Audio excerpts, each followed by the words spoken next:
tal? ¿Cómo están? Bienvenidos, bienvenidas a un nuevo capítulo de Round. Estamos acá arrancando con una María Ángeles Millamán espléndida, una nueva semana de Round. ¿Cómo estás, María Ángeles? Muy bien, ¿ustedes? ¿Todo bien? Y te quiero saludar primera porque siempre saluda a Sebastián y después dice, siempre saluda. No, siempre que estás sentado a la derecha. No, acá estás, vos primero que todo.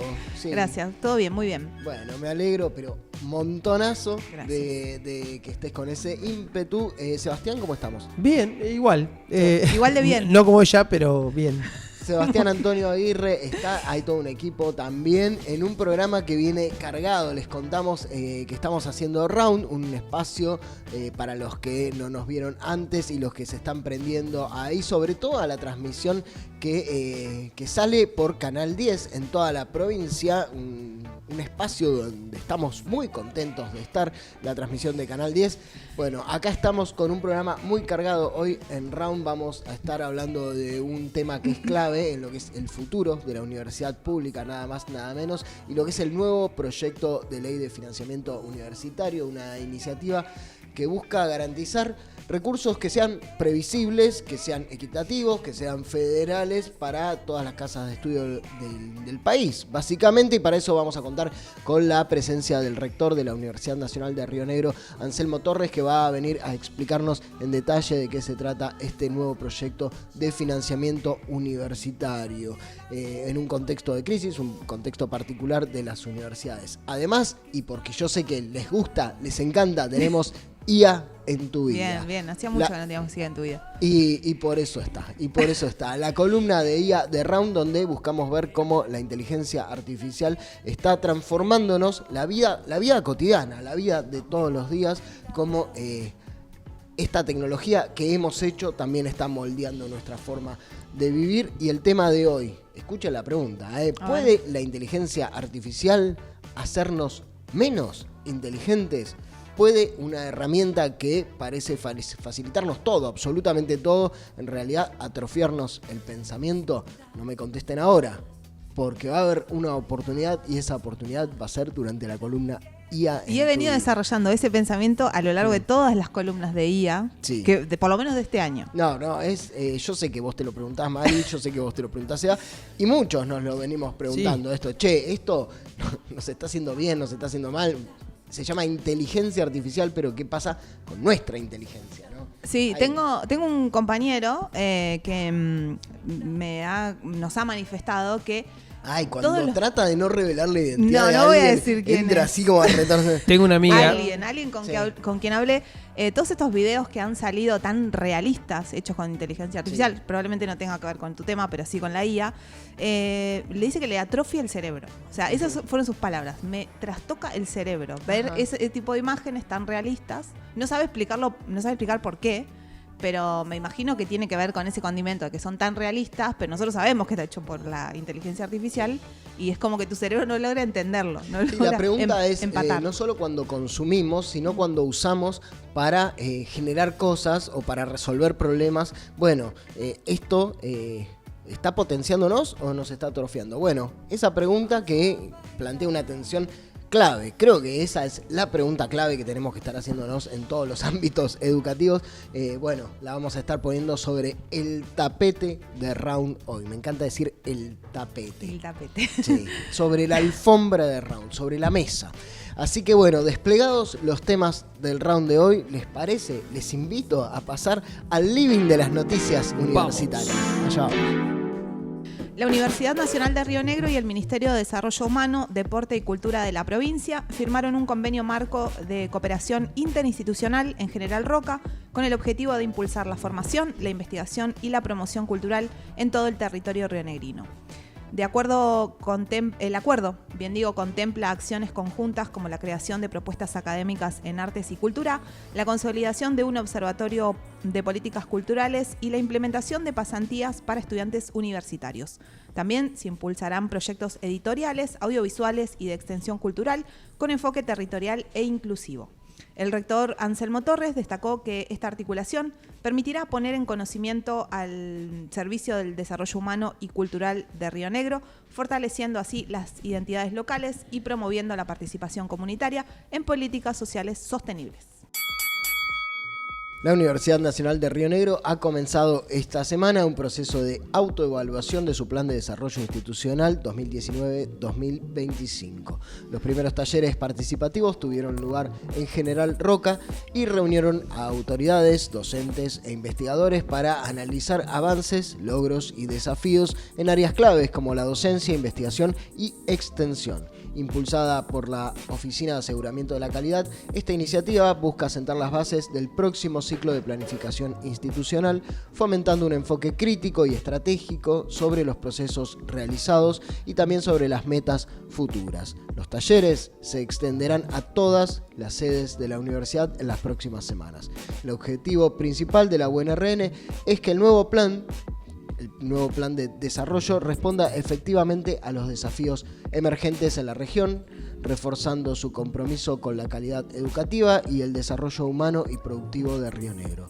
La participación activa de toda la comunidad universitaria jugará un papel fundamental en la construcción de una planificación sólida y representativa.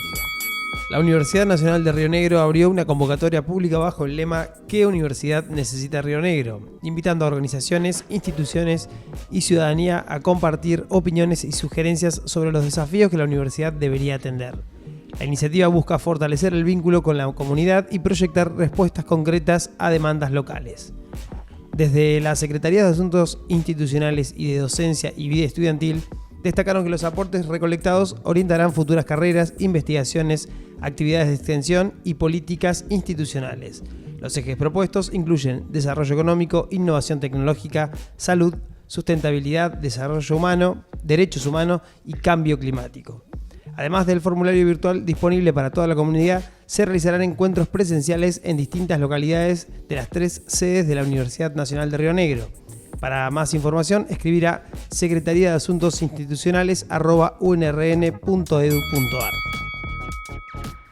Estas fueron las noticias, quédate ahí que todavía queda mucho, pero muchísimo más Round. No te vayas. Seguimos en Round y les cuento, ayer leí en Philo News algo que me dejó pensando fuerte. Un estudio del MIT, de Harvard y de otras universidades también encontró que usar inteligencia artificial en la facultad te hace más rápido, pero menos inteligente. O sea, con menos memoria, menos creatividad. Pensamiento crítico. Y menos comprensión, claro, exactamente. En un experimento real, estudiantes que usaron ChatGPT escribieron más rápido, pero recordaron menos, muchísimo menos, cometieron más errores y se desconectaron del contenido. Los investigadores le llamaron a este fenómeno deuda cognitiva. O sea, algo así que cuanto más delegás en la tecnología, menos aprendes, ¿no? Entonces, la pregunta directa que planteamos al principio y que volvemos a plantear ahora es: ¿puede la IA atrofiarnos el pensamiento? Y la respuesta es sí, claramente. Pero, no solo la IA, cualquier tecnología puede hacerlo, María Ángeles. ¿Ustedes coinciden con esto? Yo estoy usando mucho más la IA, te voy a responder con otra cosa, pero estoy usando mucho más la IA, pero sin que sea, digamos, la tecnología que prime en el momento de, no sé, buscar información o, no sé, elaborar una teoría o lo que sea, o contrastar. No sé, yo en este momento estoy en un proceso de tesis y me ha ayudado mucho la IA a resumir algunos textos que son muy largos y muy complejos para comprender, pero también le dejo lugar a, no sé, mirar otros textos, mirar videos. ¿Sentís que estás aprendiendo o te estás perdiendo un poco en eso? No, siento que estoy aprendiendo. Sebastián, tu uso de IA es malo. Vos no el estás uso de muy IA es enganchado malo. con Hemos hablado. Es admirable que no estés. No es admirable, al contrario. No, es raro, perdón, voy a cambiar la raro. palabra. Porque dije, si alguien se va a enganchar con esto es Sebastián, la persona que siempre está con la última tendencia, que se instala la aplicación, que conoce antes que vos, bueno, pasa por el costado. Pero mucho de lo que has presentado en cada columna lo he probado. Y lo que sí me ha, o lo que sí he jugado o he por lo menos probado es el uso de IA como por ejemplo para manejar algún archivo audiovisual o sea, limpiar el audio y cosas así, que me ha funcionado bastante bien. Cosas más de detalle. Más técnicas, digamos, de detalle, claro. Y me ha funcionado bastante bien lo poco que he usado, porque además muchos son pagas, entonces llegué hasta la prueba. Hasta el premium no llegó. Exactamente, llegué a las 2 o 3 opciones de prueba y ahí quedé. Con respecto a, hoy justo, no sé si hoy ayer hablamos de ChatGPT, sí, algunas cosas que ella me decía cómo la usaba y demás, pero no en la medida en la que creo que le podría sacar más el jugo. Sí, de una, bueno, esto es muy particular y de cada uno, pero en torno a esta pregunta, ¿qué pasa con nuestra inteligencia? ¿Qué pasa con nuestra propia voz en torno al uso de un chatbot como puede ser GPT? Bueno, este estudio reveló que efectivamente te hace menos inteligente. Y lo que tiramos acá, un poco para provocar y otro poco porque es el espíritu de la columna, es que esto nos pasa con toda la tecnología.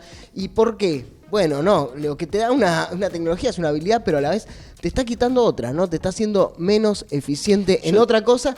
Y esto es un poco una contradicción, ¿no? Porque nos enseñaron que la tecnología está ahí para hacerte mejor, más productivo, más rápido. Y sin embargo, no ocurre esto. Ocurre esta trampa y estás ansioso. Sebastián, te lo quiero ilustrar con un cuento. Me gusta. Te iba a tirar una metáfora que hemos usado en algún momento, que es la película, no me sale el nombre ahora.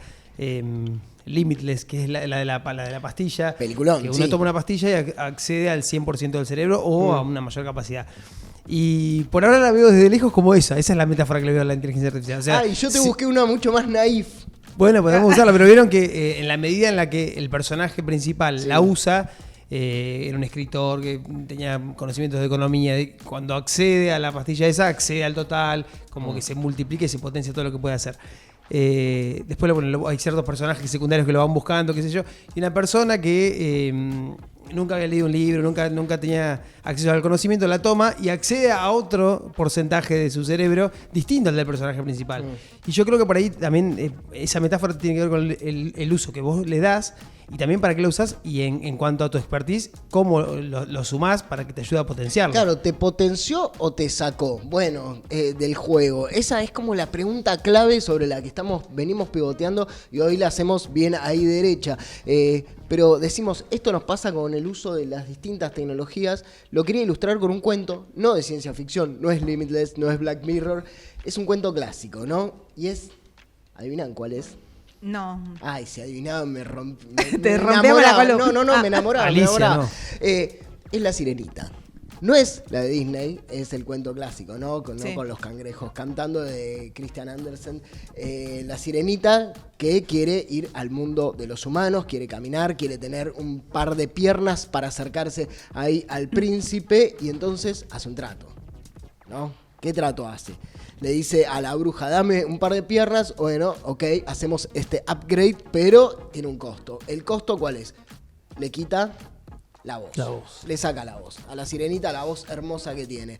Gana algo, pero pierde algo. Y esa para mí es una de las mejores metáforas que conozco para pensar cómo funcionan las tecnologías y lo relaciono con algo que dice un canadiense teórico, para ponerle un cacho de teoría también a esto, que se llamaba Marshall McLuhan, que reflexionó justamente cómo nos moldean la vida las tecnologías, y decía que toda tecnología es una extensión del ser humano, pero también una amputación. ¿Qué significa esto, María Ángeles? Sebastián, público querido, que cuando una tecnología te da una ventaja, también te hace perder un poco una parte tuya, ¿no? Te está sacando algo tuyo, es una negociación. La tecnología te da, pero en el mismo movimiento te está amputando algo. Y a veces no nos damos cuenta de qué estamos cediendo, qué estamos entregando en este contrato.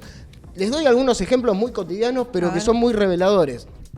Tenemos todos Google Maps, ¿no? Llegamos fácil, nos orientamos, pero ya no sabemos ni salir a la calle, no nos tomamos ni el trabajo de aprendernos los nombres de las calles y si nos quedamos sin señal, nos desorientamos. O sea, es como, ¿qué voy a hacer? ¿Cómo hago para entrar a este lugar? ¿Cómo hago para llegar a tal barrio? Sí, acá no sé si es tan válido porque acá nos manejamos con referencias. A mí me pasa, la vuelta de lo de... A mí me pasa que ya no te voy a Patagones si no es con el Maps. Es como una cosa muy loca. Podés llegar igual, pero tenés que activar tú una cosa que ya entregaste.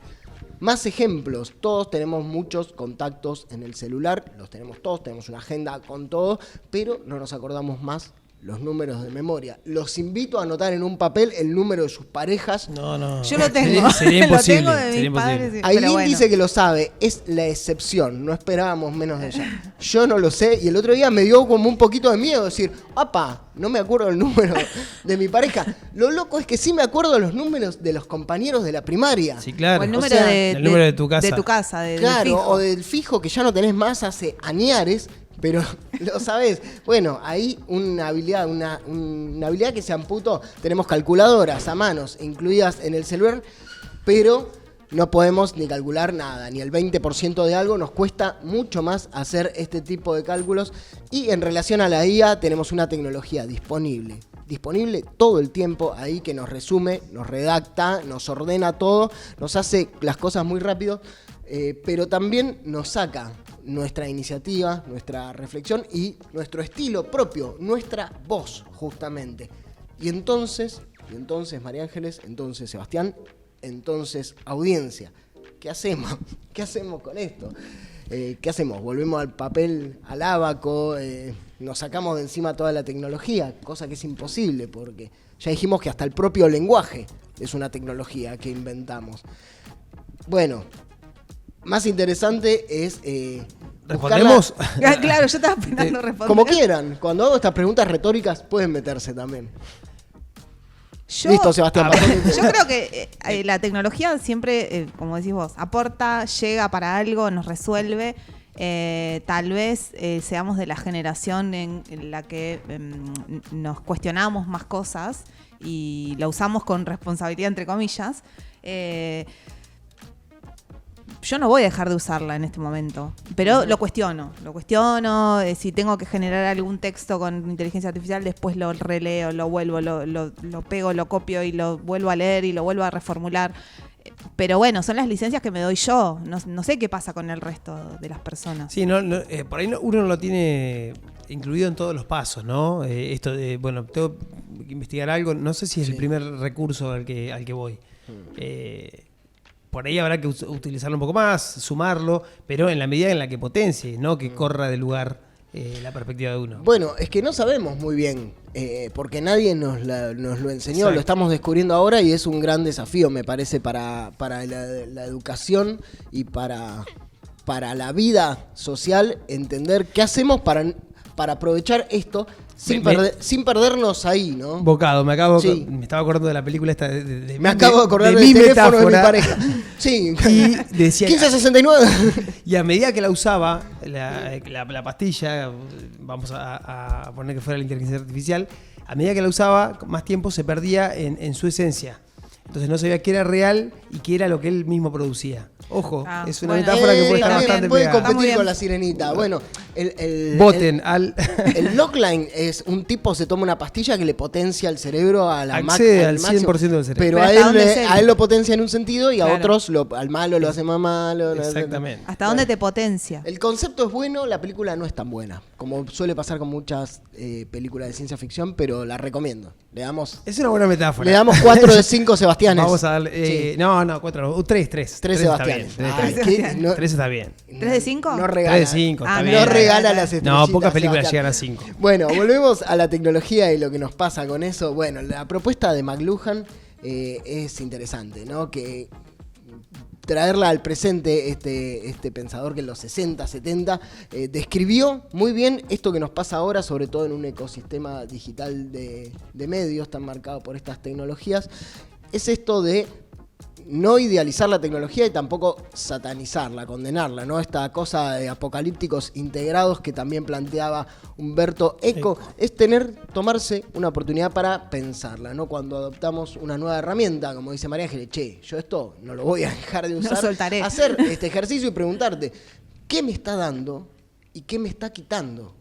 ¿No? Porque si vos no lo haces, la tecnología lo va a hacer por vos igual.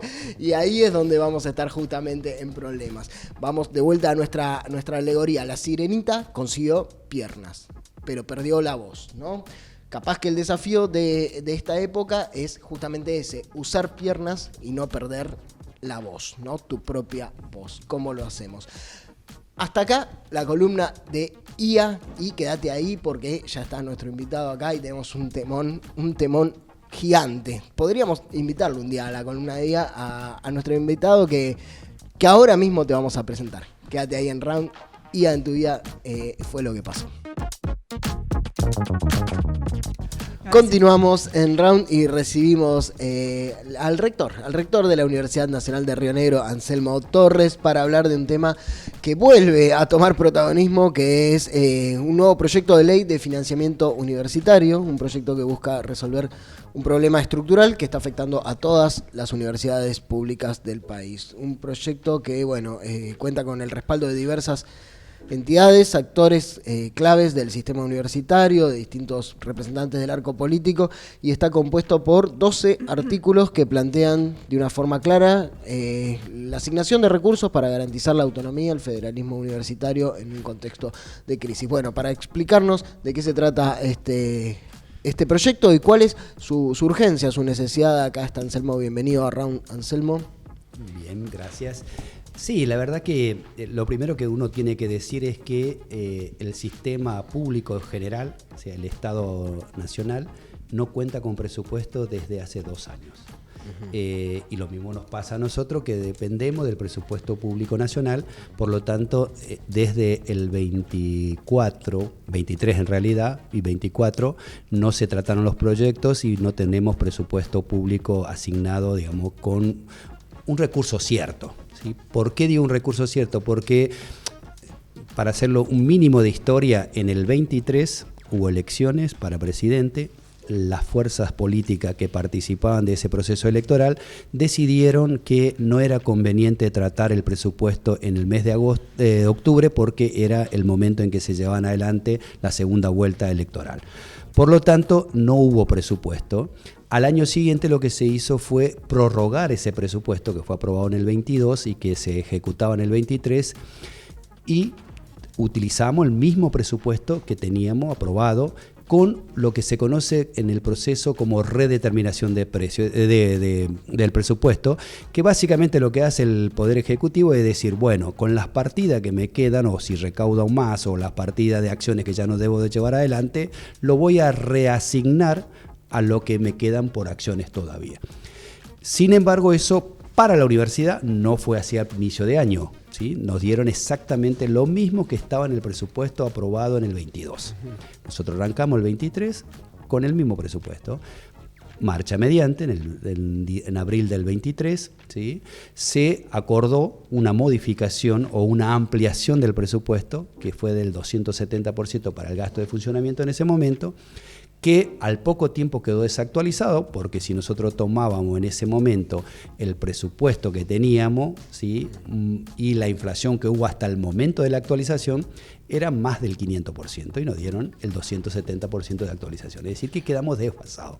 Eso generó, además del retraso salarial, una nueva marcha en el mes de octubre, y en ese momento, digamos, lo único que se logró es que acomodar los salarios, ¿sí? Al mismo nivel de aumento que tuvieron todo el resto de los estatales. Y el resto de los estatales tuvieron menos aumento de la inflación. Por lo tanto, tampoco el salario recuperó lo perdido respecto de la inflación. Sin embargo, ya en ese momento, digamos, no se actualizó más lo que tenía que ver con el gasto de funcionamiento. En el trajín de ese tiempo, nosotros presentamos un proyecto de ley al Parlamento para que se asigne un presupuesto a las universidades públicas. Efectivamente, eso se trató, se aprobó en ambas cámaras, tanto en diputados como en senadores, pero fue vetado por el Poder Ejecutivo Nacional. Para que una ley quede firme, tiene que ocurrir 2 cosas. Primero, la promulgación del Poder Ejecutivo una vez que es tratado y aprobado en el Parlamento. Si eso no ocurre, porque en este caso no ocurrió porque lo vetó, ¿sí? Tiene que volver a la Cámara de Diputados y Senadores para ratificarlo. Para ratificarlo se necesita el voto de la 2/3 parte de ambas cámaras. Eso no se logró. ¿sí? Se trató en la Cámara de Diputados y al no llegar a la 2/3 parte era en vano pasarlo a senadores. Claro. Por lo tanto, quedó una ley inconclusa porque no fue en definitiva una ley porque fue aprobado en diputado pero no fue promulgado ni tampoco ratificado luego por el Parlamento. Y ahora se plantea una nueva ley de financiamiento con mucha más urgencia. Exactamente, porque eso, digamos, no sería nada si hubiese el año pasado se hubiese tratado el presupuesto. Pero tampoco se trató el presupuesto, por lo tanto pasamos al segundo año sin presupuesto. ¿Cómo arrancamos este año? Arrancamos con igual recurso que teníamos el año pasado. Claro, eso me parece que está bueno explicar. Cuando no hay presupuesto es muy grave para una institución como las universidades no contar con presupuesto actualizado y reorientado. Exactamente, porque al no haber presupuesto nosotros arrancamos este año, como decía recién, con el mismo presupuesto del año pasado, con la actualización que tuvo, que era inferior al mes de julio, que es cuando nos dieron ese incremento del 270%, ya era menos que la inflación. La inflación siguió existiendo después de julio. Sí. Por lo tanto, hoy estamos en una situación peor que lo que estábamos en julio del año pasado. Y mucho peor que lo que estábamos antes cuando teníamos presupuesto. Por lo tanto, teníamos que salir a reclamar, ese incremento salarial y el incremento presupuestario para el gasto de funcionamiento, y el gobierno nacional no nos dio ningún tipo de respuesta. Allí lo que tomamos como decisión en el SIN es armar un nuevo proyecto, volver al Parlamento a pedirle que nuevamente traten una ley de financiamiento del sistema universitario. Y en esa instancia está en este momento. Nosotros presentamos hace casi un mes el proyecto en el Parlamento, está en la Cámara de Diputados, en las comisiones de Educación y de Presupuesto. No se ha tratado hasta el día de hoy ese proyecto en las comisiones. Entendemos nosotros que hasta tanto el plenario de la Cámara de Diputados no se reúna y le emplace, le ponga fecha cierta para que produzcan dictamen, eso no va a ocurrir. Bueno, estamos en esa instancia, en ese proceso estamos negociando cada uno de los rectores en cada uno de los territorios que estamos con los diputados nacionales que están en las provincias para que nos den el apoyo. Yo me acabo de reunir la semana pasada con Capozzi y con Tortorielo, que son dos diputados del PRO en la provincia de Río Negro. Ambos dijeron que están de acuerdo con que haya un presupuesto para las universidades públicas, que entienden que el Estado debe financiar la educación superior, pero que su decisión final lo iban a acordar dentro del bloque. O sea que eso no quiere decir que por más que estén de acuerdo vayan a votar, el proyecto de ley. Mañana, a la mañana temprano, a las 8 de la mañana, tengo una reunión con Agustín Domingo, que es el diputado nacional por Juntos por Río Negro, ¿sí? Y también seguramente estaremos hablando de este tema, que es la razón por la que estamos tramitando una reunión con Villaverde, que es la diputada nacional por la Libertad Avanza, que hasta el día de la fecha no nos ha respondido, no nos han dicho la posibilidad de reunirnos. La semana pasada me iba a reunir con el diputado del Frente de Todos, del peronismo, que es Martín Soria. Bueno, viaje que tuvo a Buenos Aires impidió que nos reuniéramos, pero la semana que viene nos vamos a reunir por videoconferencia también. O sea que vamos a cubrir todo el arco político, que tiene la provincia de Río Negro y que tiene representación en el Parlamento para que nos den el apoyo a esta ley. Pero insisto que hasta tanto el plenario no le emplace la comisión, difícilmente este tema se pueda tratar, y es vital porque hoy estamos peor que antes, no solo porque el presupuesto en términos nominales es menos que lo que teníamos antes, sino que además, un año después de no inversión dentro de la educación pública, se han deteriorado los edificios, no hemos actualizado la tecnología, no hemos comprado nuevas cosas para los laboratorios. Es decir que si esto continúa, el desfinanciamiento, vamos a estar mucho peor que lo que estábamos antes. Rector, ¿cómo se construyó este nuevo proyecto, teniendo en cuenta las idas y vueltas y todo lo que pasó en el medio? ¿Cómo se construyó y decir, bueno, vamos a presentar ahora de esta forma, o dónde se hizo la vista gorda, decir, bueno, trabajemos más en estos aspectos, por un lado, y por otro lado, ¿qué significa para las universidades contar con una ley que garantice este piso mínimo de financiamiento que es el que contaba que estamos necesitando? Sí. Es bueno esto último que dijiste, es un piso mínimo para el funcionamiento de las universidades. ¿Por qué? Porque el sistema universitario, no está totalmente financiado por lo que viene por la ley de presupuesto. Y esto es bueno que se entienda, porque si no, después cuando sale una ley van a creer que el problema universitario ya está resuelto. Claro. Y no va a estar resuelto nada. Primero, lo que dice la ley de presupuesto nacional es cuánto nos van a asignar a las universidades para gastos de funcionamiento y para salarios, ¿sí? Eso básicamente es lo que contiene la ley de presupuesto. Después, las universidades nos financiábamos, además, hasta el año 24, con recursos que venían de otras fuentes, digamos, de otros ministerios. Por ejemplo, toda la obra pública que llevan adelante las universidades venía del Ministerio de Obra Pública, que ahora no se financia absolutamente en nada. Es más, nosotros tuvimos que dar marcha atrás con 2 licitaciones que ya estaban hechas, una en Regina para espacio áulico, otra la continuidad de la edificación en el Valle Fértil, en el Alto Valle, que también se había aprobado por el gobierno nacional otorgarnos los recursos, pero que una vez que llegó el nuevo gobierno no nos dieron los recursos y tuvimos que volver para atrás. Y además está sin finalizar y en un 95% construido el campus de Bariloche. Por lo tanto, hay toda una fuente de financiamiento que venían, no en el presupuesto, sino que venían de otro ministerio. Lo mismo pasaba con el Ministerio de Ciencia y Tecnología. Allí nosotros obteníamos recursos para equipar ciencia. Esto nos daban muchos recursos para comprar, sobre todo, equipamiento en los laboratorios que salían mucho dinero y que las universidades con su presupuesto no lo podían comprar. Y además estaba el programa Equipar Ciencia, que era para edificar laboratorios, para construir, digamos, dentro de las universidades para dedicarla a la investigación. Teníamos además recursos del Ministerio de Salud, que era para los hospitales, digamos, escuela que tenemos algunas universidades. Teníamos, digamos, también recursos de la agencia de investigación, ¿sí?, que existía, que venían a través de los PICT o PICTO, que se llama en la jerga nuestra, que básicamente son financiamientos de proyectos de investigación que nosotros presentamos a la agencia. Eso prácticamente duplicaba el presupuesto que viene por ley. Eso en el 24 vino 0. Y en el 25 hasta ahora 0.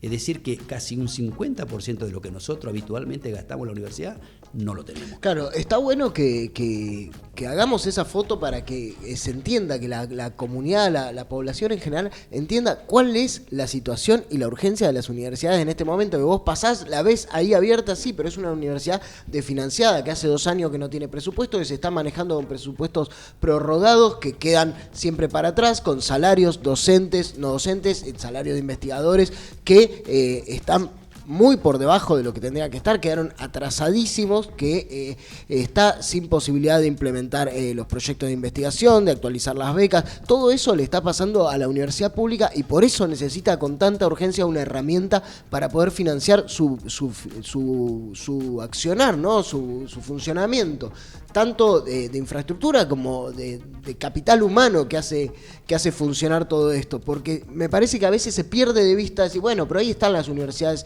y es válido que el conjunto de la población no sepa realmente lo que le está pasando a una universidad. Bueno, esto es lo que le está pasando, esta es la foto de las universidades públicas en este momento y se presenta este proyecto que busca de alguna manera dar respuesta a esto. ¿Te interesa que repasemos algunos de los puntos fundamentales, centrales de este proyecto? Sí. A ver, dos cuestiones más, incluso que todavía falta decirlo, digamos. Es decir, hay otros recursos. La Ley de Presupuesto Nacional establece un fondo para educación superior. Una porción de ese fondo que establece para educación superior van a cada una de las universidades. Otra porción se queda en lo que antes era la Secretaría de Política Universitaria, hoy Subsecretaría de Política Universitaria, al cual las universidades aplicábamos a esos fondos para conseguir financiamiento para proyectos específicos, por ejemplo, para extensión, para investigación, claro, para becas, digamos, de posgrado sobre todo, pero también para nuevas carreras. Nosotros como Universidad Nacional de Río Negro teníamos, ¿sí?, un acuerdo, contrato programa se llaman en la jerga, con el Ministerio de Educación y con la Secretaría de Política Universitaria para financiar la carrera de medicina. El año pasado no nos dieron los recursos para abrir el tercer año. Recién a fin de año nos dieron un recurso totalmente desactualizado y este año al día de la fecha todavía no nos dieron tampoco los recursos para el cuarto año de medicina. Es decir que hay una serie de recursos que aún cuando se aprobase la ley de presupuesto no está garantizado que nosotros podamos funcionar bien. De todo modo, este presupuesto que nosotros estamos presentando, sí intentamos que se resuelva el gasto de funcionamiento, que es clave para poder mínimamente poder funcionar, y que se actualicen los retrasos salariales que tienen los docentes y no docentes en el caso del sistema universitario. Hay que pensar que el sistema educativo es mano de obra intensiva, ¿sí? Recurso humano intensivo. Por lo tanto, gran parte de los recursos que nosotros destinamos al funcionamiento tiene que ver con los salarios, al punto que en el presupuesto se calcula que el 90% de todo el presupuesto va a salarios y el 10% a gasto de funcionamiento. Ahora, esos salarios están perdiendo respecto de la inflación desde el momento que asumió el nuevo gobierno entre un 56 y un 70% respecto de la inflación han perdido. Por lo tanto, esto está generando un vaciamiento del sistema universitario. Ya hay universidades en donde el número de renunciantes es muy elevado.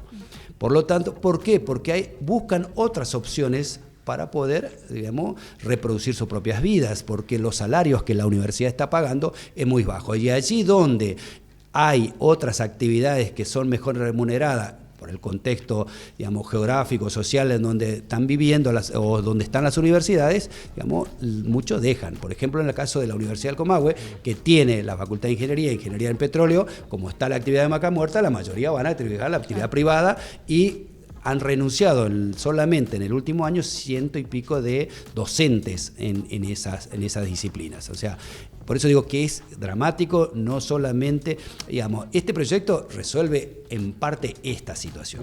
Después veremos en otra instancia cómo discutimos lo que antes venía del Ministerio de Ciencia y Tecnología, cómo discutimos los recursos que venían de Obras Públicas, lo que venían del Ministerio de Educación, etcétera, etcétera. Pero por lo pronto, lo que queremos resolver es la cuestión salarial, ¿sí? Y para que no se nos vayan los docentes, y la cuestión del gasto de funcionamiento que nos permita por lo menos mantener abierta y funcionando la universidad. Bien.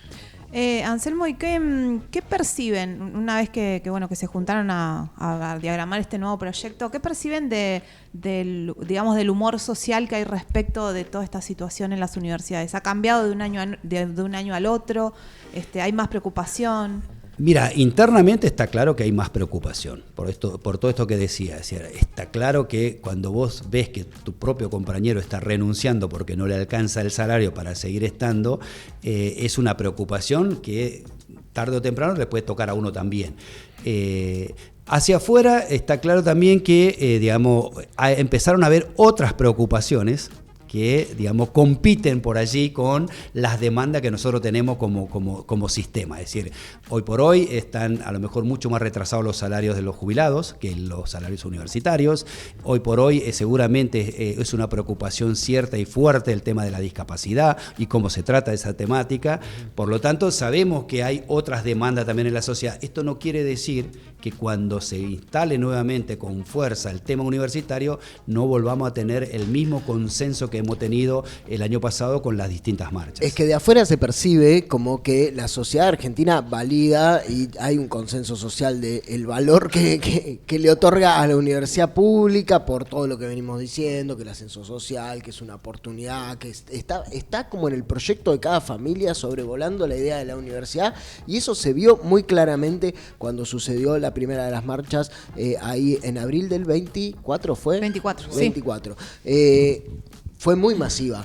Ahora, bien, la situación es crítica, es mucho más crítica, y sin embargo pareciera que desde el sistema universitario no se está pudiendo comunicar de alguna forma lo crítico que es, porque hay algo que no termina de dimensionarse. ¿Por qué te parece que apareció este miedo en ese momento y que después ahora parece, bueno, ahí están las universidades? No, están en una situación mucho más grave.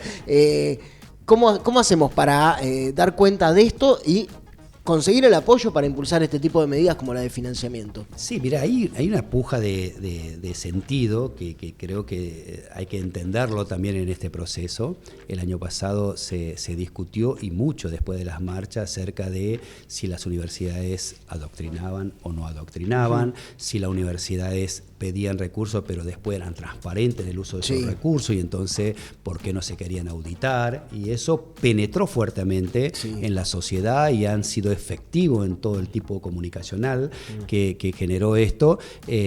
Claramente hoy vemos que eso no era un problema, simplemente era una herramienta efectiva para deslegitimar el sistema universitario, porque ni una sola auditoría han hecho. Tanto que querían auditar, ninguna universidad se opone a la auditoría, sin embargo no lo han hecho. Nosotros en todo caso en un primer momento discutíamos quién era el responsable de la auditoría, si era, digamos, la Auditoría General de la Nación o no, si era por parte del Ejecutivo o no. Sin embargo, podían haberlo hecho ellos con solo designar a la totalidad de los miembros de la Auditoría General de la Nación, digamos, podrían establecer el programa de auditoría y auditar a todas las universidades, y no lo han hecho. Toda la información además lo tienen, y eso generó un debate, generó una discusión, pero penetró fuertemente en la sociedad, y hoy muchos también ven que las universidades, en realidad, esa primera impresión que tenían de que no llegaban al mes de agosto, de septiembre o de octubre del año pasado, y que ya no iban a poder funcionan, están abiertas, los alumnos siguen cursando, y eso crea la sensación de que en realidad no tenemos tanta dificultad, digamos, ¿no? Y en esto también hay una cuestión que es difícil en términos como comunicacional, qué decir y qué no decir. Para quienes estamos en la conducción de las universidades, a veces decir que una universidad se va a cerrar es una problemática, si bien es una potencialidad cierta, a medida que se va desfinanciando, al mismo tiempo uno dice, bueno, ¿qué sentido tiene decir que vamos a cerrar para los estudiantes? ¿Por qué van a venir a estudiar aquí? Si es una universidad que no va a estar dentro de unos meses. Entonces uno no quiere desalentar, porque de todo modo va a seguir haciendo todo lo que sea posible para mantenerlo abierta, y además si lo mantenés abierto queda como un mentiroso diciendo que iba a cerrar en tal mes y no lo hiciste, digamos. Entonces es difícil decir. Al mismo tiempo, si no decís nada, parece que no hay problema. Entonces es una cuestión en donde hasta dónde podemos decir cosas y que no. Y en ese sentido, digamos, quien simplemente se opone es mucho más sencillo. No estoy de acuerdo y ya está, no tiene que explicar mucho, ¿sí? Para decir que estamos de acuerdo con la universidad abierta, y para que funcione bien y que funcione con calidad, y tenemos que decir que de dónde tienen que salir los recursos, cuántos recursos, cómo se debe financiar. O sea, tenemos una serie de dificultades mayor. Siempre no hacer es más fácil que hacer. Claro, romper todo entonces, es mucho más fácil que construirlo. Entonces, ahí hay una dificultad en la comunicación que tenemos nosotros para llegar. De todo modo, seguimos creyendo nosotros que hay una legitimidad social del sistema universitario muy grande, ¿sí? Dormida quizás por otros problemas hoy, pero que está en la sociedad. A poco que, digamos, vaya o no vaya un familiar nuestro al sistema universitario, sabe que usa de los profesionales. Se enferma y va a un médico. O sea, saben de la importancia de la formación de profesionales. O sea, si uno quiere construir una casa, tiene que mínimamente tener un arquitecto, un ingeniero, etcétera, etcétera. Es decir, de una u otra manera siempre están requiriendo, ¿sí?, algún tipo de profesional universitario, por lo tanto saben de la importancia del sistema, y creo que en el fondo hay una legitimidad, pero bueno, hoy dormida quizás porque han irrumpido otros problemas, ¿sí?, que son más importantes quizás que en términos cotidianos para alguna gente que la universidad. Bien, estamos con Anselmo Torres, hablando, rector de la Universidad Nacional de Río Negro, hablando de este nuevo proyecto de ley de financiamiento universitario que está siendo tratado ahí en comisiones, pero que todavía no termina de subir a la Cámara, porque bueno, está ahí justamente siendo debatido, pero que es urgente, que plantea necesidades que son extremadamente urgentes. Bueno, para finalizar, rector, ¿qué mensaje le daría al conjunto de la sociedad, no solo a la comunidad universitaria, respecto a por qué es importantísimo tener una herramienta de financiamiento más sólida de la universidad en este momento? Yo creo que primero, si hay algo que ha generado orgullo en la sociedad argentina es el sistema universitario, ¿sí? Y hoy por hoy, con este nivel de financiamiento, está perdiendo ese valor precisamente. Por lo tanto, me parece que es urgente que entiendan primero el Parlamento, para que trate tal ley; segundo, el Poder Ejecutivo, y no lo vete, digamos, en caso de que se apruebe la ley; y tercero, digamos, que toda la comunidad entiendan la importancia de crear conocimiento, sobre todo en la sociedad de la información, en la sociedad del conocimiento. Digamos, nos estamos quedando retrasados precisamente porque no podemos generar nuevos conocimientos, no podemos investigar, no podemos generar nuevos profesionales en el futuro si es que sigue esta tendencia de financiamiento. Por lo tanto, creo que es fundamental que consigamos este financiamiento que todo el sistema está pidiendo. Yo creo claramente que hay un montón de problemática en la sociedad y seguramente para muchos es obsceno que las universidades pidan más recursos cuando hay gente que duerme en la calle, cuando hay gente que no tiene para comer, etcétera, etcétera. Ahora, para que ese tipo de sociedades no existan, se necesita de la universidad, se necesita de la ciencia, se necesita de la formación de profesionales. Por lo tanto, digamos, no es incompatible una cosa con la otra. Anselmo Torres, en Round llegamos al final del programa, programa necesario, urgente, había que transmitir este mensaje en un contexto especial de crisis de resistencia, pero hablamos de todo, hablamos de inteligencia artificial y también hablamos de cómo bancamos la universidad pública. Muchísimas gracias, Anselmo, por pasarnos un poco en limpio de qué trata, hacernos la foto de este momento y bueno, sos bienvenido cuando quieras a la mesa de Round. Muchísimas gracias a ustedes. Nos despedimos hasta la semana que viene, acá en la web, en los entornos digitales y también en la pantalla de Canal 10. Hasta la próxima. Chau, chau. Nos vemos.